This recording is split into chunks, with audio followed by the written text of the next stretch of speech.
Hi tout le monde, merci beaucoup de nous suivre un peu partout dans le monde. C'est l'équipe de Baobab sur ce plateau aujourd'hui. On va aborder un sujet très important qui nous a été suggéré par un de nos followers et c'est à savoir les périodes scolaires aux USA.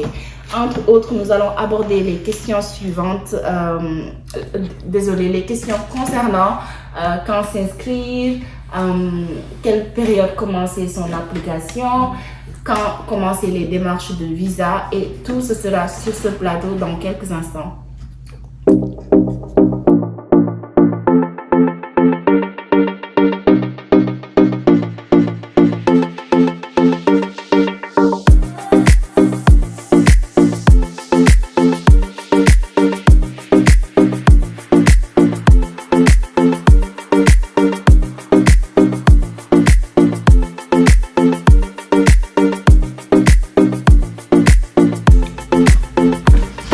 Alors, merci beaucoup les gars. Déjà, je vais commencer par la première question pour aller vite. Il y a quelqu'un qui nous demande de lui faire un petit aperçu des saisons scolaires aux USA, comme sachant que c'est un peu différent des saisons en Afrique, parfois en Europe aussi. Effectivement, si on prend notre propre pays comme exemple, c'est carrément différent, où on a 2 semestres, mais ici, il y a jusqu'à 3 semestres. Donc, il y a le semestre fall qui commence en août et se termine en décembre. Et il y a le second qui commence en janvier et se termine en mai, qui est appelé spring. Et il y a le summer, le semestre de summer qui commence, qui va de mai en août. Si on va. Mais la petite différence qu'il y a, c'est que en fall, août, décembre et janvier, mai, tu veux prendre plus de classes qu'en somme, puisque le somme c'est les vacances normalement. Mais si tu décides d'aller encore prendre quelques classes, tu as encore la possibilité en fait. Bien. Alors, si j'ai bien compris, l'élève qui veut s'inscrire dans une université ou community college aux USA a la possibilité de s'inscrire durant ces 3 saisons-là. Effectivement. Alors, la question qui va poursuivre est la suivante. Donc, selon vous, Songhai, parmi ces saisons, quelle est la bonne période pour s'inscrire en fait, pour commencer son inscription? Merci d'abord pour la question. Je remercie également nos abonnés pour la confiance et surtout pour ces suggestions. Parce que comme tu l'as dit, c'est grâce à leurs commentaires, à leurs suggestions que nous sommes parvenus à déterminer qu'il y a des choses sur lesquelles nous allons revenir. Et pour des périodes, comme Abdul l'a dit, nous avons 3 semestres, n'est-ce pas? Nous avons le fall, et le spring et le summer. Et par rapport à la période d'inscription, je pense que c'est aussi comme ça qu'il faut voir les 3 semestres. Il a précisé quelque chose qui est important. Les 2 semestres, fall et spring, sont des semestres d'études de plein temps. Mais le summer, c'est aussi un semestre d'études, mais c'est considéré comme un semestre de vacances. Donc ça voudrait dire que vous n'êtes pas obligé de vous inscrire dans le summer. Mais si vous voulez, vous pouvez vous inscrire. Pour ceux qui sont déjà là ici, et même pour ceux qui sont en train de venir. Les périodes d'inscription, comme tu l'as demandé, moi je pense que si on s'adresse à ceux qui veulent venir aux États-Unis pour des études, si vous voulez commencer votre inscription, c'est-à-dire que votre demande d'admission d'abord, moi je pense minimum c'est 2 mois qu'il faut commencer. Qu'il faut commencer parce qu'il y a un travail à faire avant ou à l'obtention de visa. C'est-à-dire vous allez envoyer d'abord votre dossier au niveau de l'école. Vous le préparez d'abord chez vous et puis vous l'envoyez au niveau de l'école. L'école prend un temps, ça peut être 2 ou 3 semaines, ça dépend des écoles, pour étudier votre dossier et vous redonner le retour. Après ça, vous allez aussi vous schedule, comment on dit ça, programmer votre interview au niveau de l'ambassade. Vous n'êtes pas sûr de l'avoir en 1 semaine. Ça dépend aussi du calendrier de l'ambassade. Donc, si vous prévoyez un temps long, je pense que ça va vous suffire. Mais si vous vous levez à 2 semaines pour commencer par faire votre dossier, je pense que vous serez en retard. Et je pense que pour cette partie, on peut même évoquer un peu nos stories. Voilà. Par exemple, moi, je suis venue en fall.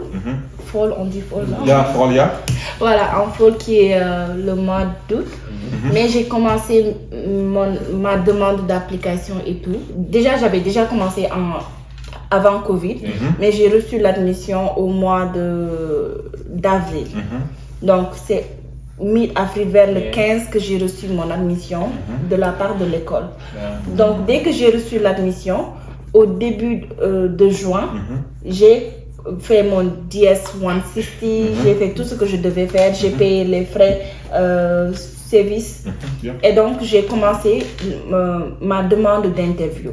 Mais sachant que maintenant, il y a beaucoup de demandes au niveau de l'ambassade, il y a des temps d'attente énormes. Donc, j'ai même pas pu avoir un rendez-vous avant. Voilà, mon rendez-vous s'était fixé au mois de septembre. Mais pour les étudiants internationaux, l'ambassade fait, permet de faire une demande d'admission accélérée. Mais pour cela, il faut les appeler.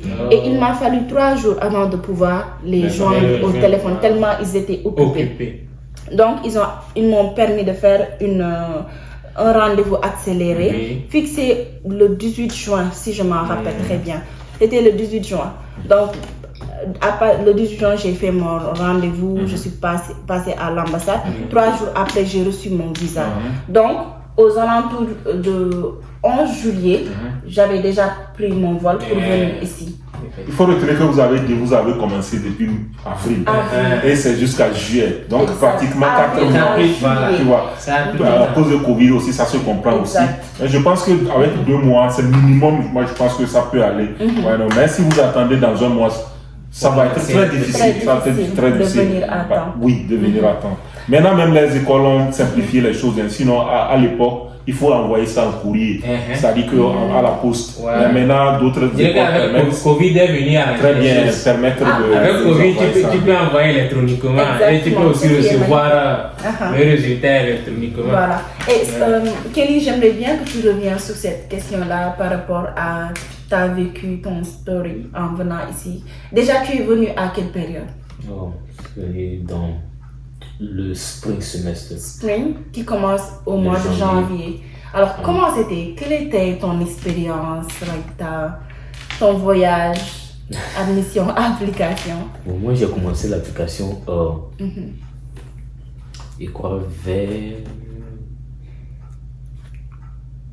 juillet, août. Juillet, août. Juin.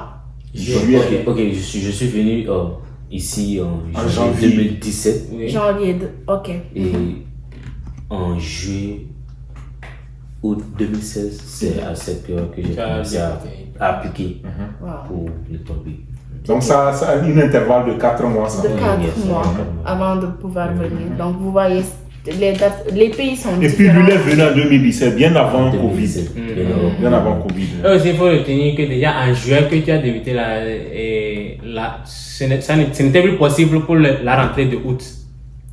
Il a débuté. Non. Ce n'était plus possible pour la rentrée de août. Non, tu débutais. Moi, les deadlines pour la rentrée de août, c'est déjà passé. Oui, par exemple, nous sommes à 1 mois de la rentrée actuellement, ou bien à 1 mois de la rentrée, si vous voulez faire une admission, vous ne pouvez pas faire l'admission sur le semestre qui est en train de venir. Vous programmez pour janvier au lieu d'août. Août, en même temps, là, le semestre va commencer. Mais si quelqu'un qui commence aujourd'hui, il faut qu'il mette son application jusqu'en janvier. Comme ça, il a le meilleur temps pour pouvoir finir. Parce que si vous envoyez ça maintenant, vous n'allez pas avoir 1 mois pour faire traiter votre dossier. Voilà, et peut-être même on va en profiter pour poser cette question. À savoir, si aujourd'hui, au niveau de l'ambassade, toi, l'étudiant, tu as déjà reçu ton admission, tu as payé tes frais de service et tout. Maintenant, il y a un retard au niveau de ton interview et de ta demande de visa. Comment ça se passe? Est-ce que l'école annule l'admission ou bien tu as la possibilité de commencer ton entrée, de commencer tes études la rentrée prochaine? Oui, il y a 2 cas comme vous l'avez dit. Si votre I-20 n'est pas venu à temps, c'est-à-dire que c'est venu jusqu'à au moment où la rentrée a déjà commencé. Là, certainement, avec les...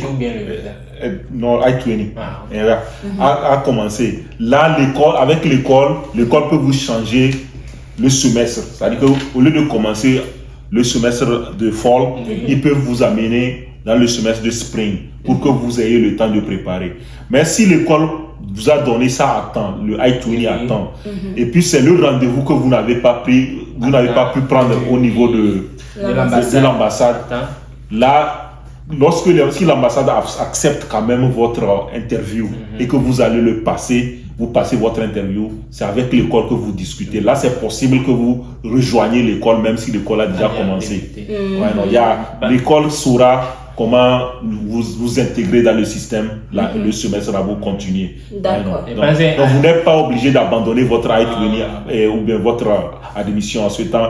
Et vous ne pouvez pas aussi décaler votre voyage. Parce que si le visa vous est accordé, il faut rentrer. Oui. Si vous ne rentrez pas et vous restez encore, ça veut dire que vous serez pénalisé. Certainement, vous allez perdre votre visa. Votre visa. Je pense que dans ces moments-là, c'est surtout avec le school officiel qu'il faut beaucoup discuter. Quand on envoie le I-20, il y a celui qui t'envoie, c'est-à-dire le représentant de l'école qui t'envoie le I-20. Et il te dit carrément s'il y a des trucs, c'est avec lui que tu vas discuter. C'est comme ça quand tu as le visa. C'est avec lui que tu discutes ton planning pour le voyage, quoi. Quand tu vas atterrir. D'accord, Sanga. Alors, ce qui m'amène à la question suivante, à savoir si aujourd'hui, l'élève a déjà suivi son dossier d'admission, mais l'école n'a pas pu l'étudier à temps, et la saison a déjà commencé. Pour le next semestre qui suit, est-ce que l'élève doit obligatoirement envoyer un nouveau dossier ou bien c'est le dossier déjà envoyé qui sera utilisé?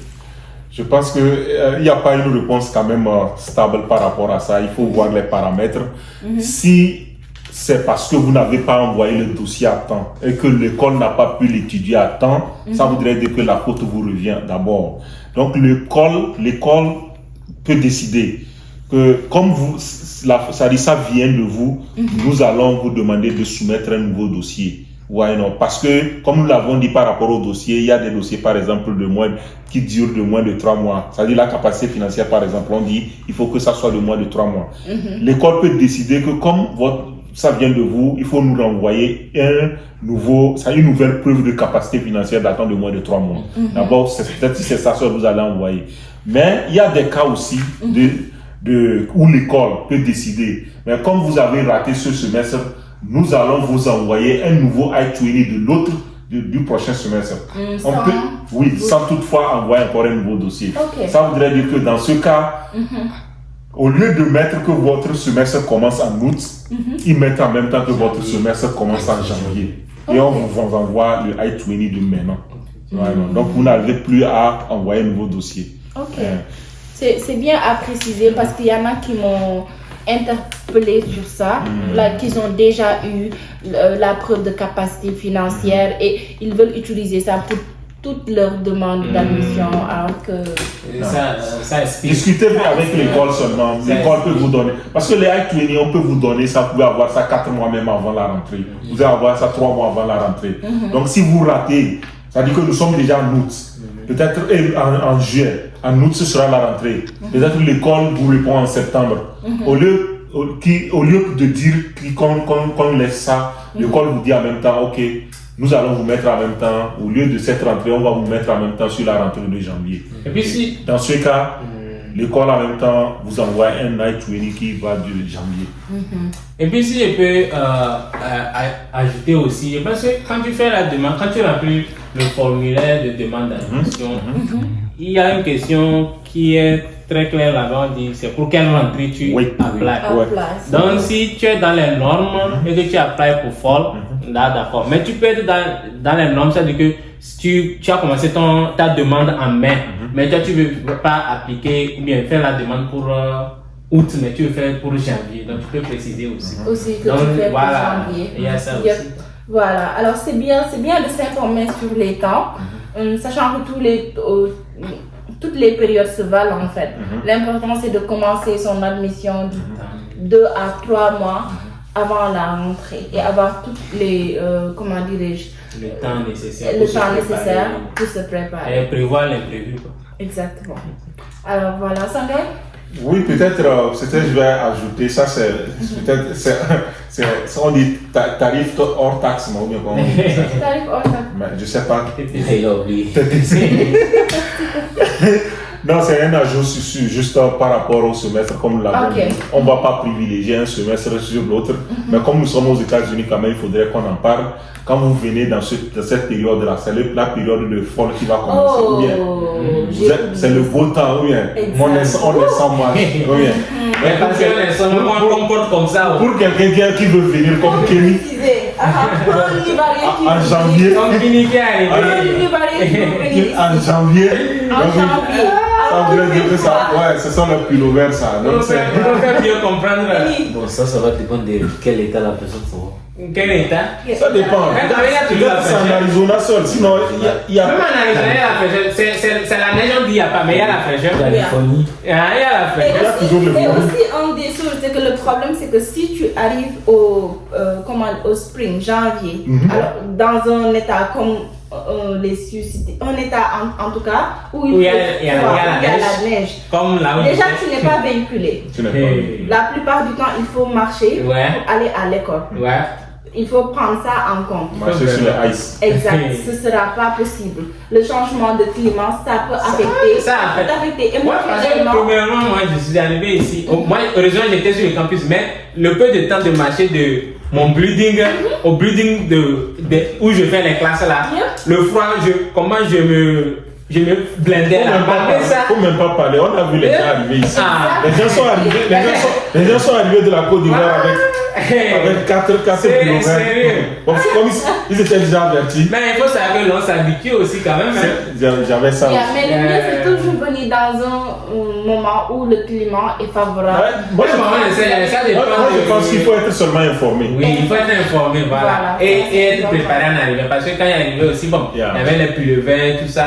Il faut demander à notre caméra, heureusement qu'il n'est pas ici, il va te dire.